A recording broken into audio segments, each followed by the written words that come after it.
Hello all, welcome to Lucid Means. Today we will study the topic Yellow Vest Movement. As we all know, this is a very hot topic related to global politics.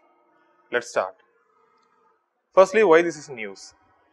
On November this year, nearly 3 lakh people in smaller towns and rural areas across France participated in an extraordinary demonstration led by the drivers wearing high visibility vests.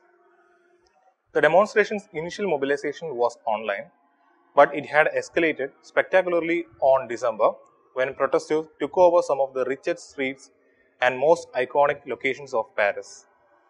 So, who are they? The Yellow Vests. The protesters were wearing the high visibility fluorescent jackets that all motorists in France must carry in their vehicles, and the movement got the name Yellow Vest Protest or Gilets Jaunes when translated to French. The Yellow Vests are people who are essentially drawn from the working and middle classes, and they come from small towns and rural areas, representing the peripheral France, meaning the rural France, in opposition to the France of the cities, that means the rich. They are basically people who have to drive long distance as part of their daily lives, and thus they couldn't afford the hike in fuel prices. Initially, the protests appeared in pockets around France to denounce government's green tax and then quickly grew into a larger movement expressing their frustrations about reduced standards of living. This was a grassroots movement which had very little organizational support and no leaders, but was supported heavily by the social media and thus started protesting many other economic reforms introduced by the French government, which many voters felt like it favors only the wealthy and big businesses. So for what they protested? The protesters focused on French President Emmanuel Macron as the source of their problems. The fact is, Macron's taxes on diesel, that is the green tax, against the current global warming outlook was a sound measure with a long-term view. He also showed the courage to take on France's very powerful trade unions and succeeded in reforming France's labor laws, which led to more ease in doing business. Also, in a campaign to check the wealth of the rich people, 12,000 millionaires immigrated from France in 2016, the highest outflow ever in the world. Macron modified France's wealth tax, substantially reducing its scope only to apply on real estate.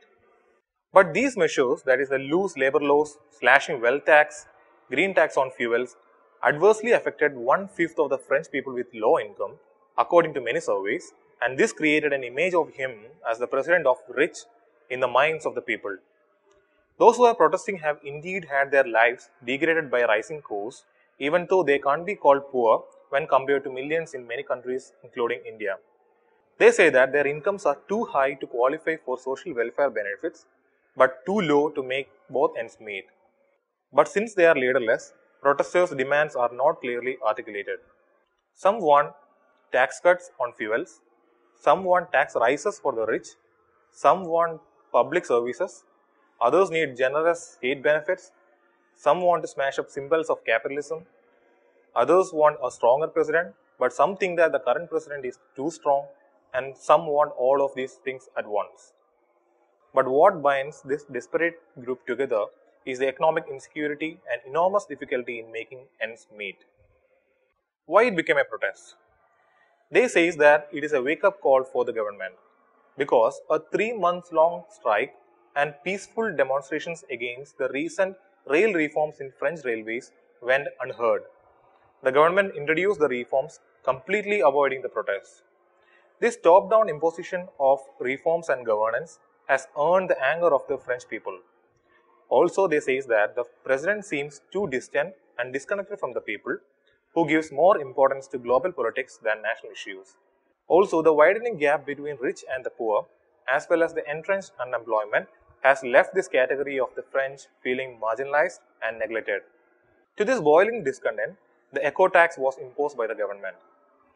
According to newly released OECD World Taxation Report, France had the highest tax burden across the 34 OECD nations last year. And OECD means Organization for Economic Cooperation and Development. This is a 34 nation group. So, what is the public reaction? According to a poll conducted by Harris Interactive, 72% of the French people, including more than 50% of Macron's voters, support the Yellow Vest even after the riots because they think that Macron talks about the end of the world while they are talking about the end of the month. That means Macron is focused on reducing climate change by promoting fuel efficiency and raising fuel taxes, while French working people are struggling to complete a month with their earnings. So, what are the effects inside France? Of course, there are social impacts, but other than that, the most important was the economical issues. 1 month long Yellow Vest protests have hit the French economy hard, with trade in retailers, hotel chains, high street stores, and restaurants falling significantly. In a period of crisis, since output and employment growth slows down, so does the growth of the government's revenue. Also, the European Union rules stipulate that the fiscal deficit must not exceed 3% of the gross domestic product. So, to balance this situation, the government's expenses must be curtailed. And since such an expenditure cut typically affects the welfare expenditures the most, it causes a further squeeze on the working poor. Now, how it affected different parts of the world. In Europe, there have been Yellow Vest protests in Sweden, Germany, Belgium, Netherlands, and Hungary. There were marches wearing Yellow Vest in Canada and Iraq also. Egypt banned the sales of the Yellow Vest to stem the protests that could probably happen. So now the important part of this video. What are the things that India should note from this protest? In December 2018, while world celebrated the 70th anniversary of Universal Declaration of Human Rights, Paris and Delhi faced the anger of common people. A unique rally with tens of thousands of farmers from all parts of India converged in the national capital Delhi, asking for farm loan waivers, decent agricultural prices, and a special session in Parliament to discuss farmers' dignity, which was threatened by the agrarian crisis in India, which has led to the suicides of about 3 lakh farmers from 1998 to 2018. Growing inequality is a fact in India. A report released by Oxfam reveals that India's top 10% of population holds 73% of the wealth. Also, 4 out of 10 Indian billionaires have inherited their wealth. For a developing country like India, these income or wealth disparities will influence access to public services like health, education, and so on, which in turn only reinforces the inequalities. According to a recent report by Credit Suisse, the Gini coefficient, which measures the inequality in a country, has gone up in India from 81.3% in 2013 to 85.4% in 2018. Gini coefficient, as said, is a measure of inequality, and 100% means perfect inequality and 0% means perfect equality. And when it comes to the fuel case, the 3 factors, the high international oil prices, weaker local currency, and higher taxes, have pushed the fuel prices up in France. Exactly these are the 3 reasons that keeps the fuel prices in India high as well. Thus, the language used in Paris and Delhi has great similarities. That business get tax cuts, agriculture get diesel hikes, factories get investments, farms do not even get minimum prices. And this is why India and every other country in the world would do well to take a note of events in Paris. So, the ways forward.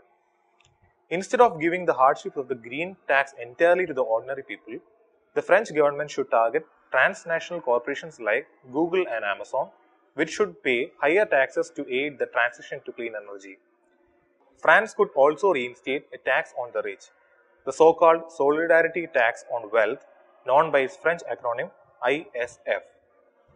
The French government should tackle climate changes by tackling inequality, that is, by giving jobs and reducing poverty among those who are most vulnerable to the impacts of the global warming. It is the same basic idea behind the Green New Deal that the environmental activists in the US are pushing Congress members to support. So, now as a conclusion note, the Yellow Vest protests are certainly a turning point in global politics. What is now required from different leaders around the globe are not only concrete economic measures to ease squeezed household budgets, but also more empathetic approach, a more inclusive and proletarian style of functioning, and a lending ear to the citizens' voice. To lessen collateral damage in the implementation of the reforms, it is critical that governments should build safety nets and strengthen social security measures for those who are most vulnerable to such reforms. That's all, and thanks for watching.